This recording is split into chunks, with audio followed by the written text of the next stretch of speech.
澎湖机场航警日前接获张姓民众报案，称其搭乘立荣10点50分起飞至松山班次，再从松山机场转搭下午3点班机出国办理要事，但在澎湖机场办理托运时，皮夹不慎遗失，皮夹内含现金及各式证件。 遍寻不着而焦急不已，眼见登机时间将届，随即请求航警协寻。航空警察局高雄分局马公分驻所所长王胜汉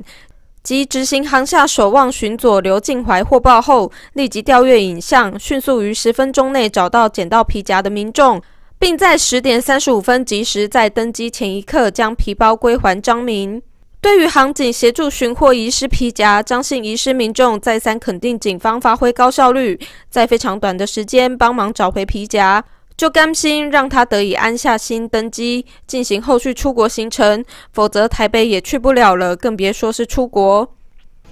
昨日上午，一名澎湖籍旅客要搭乘10点50班机，从本场起飞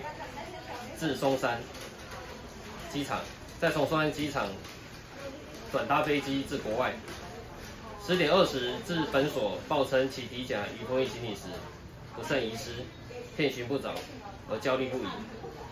眼见登机时间将届，随即请求警方协助找寻。本所获报后，立即调阅监录影像，于10分钟内找到拾得人，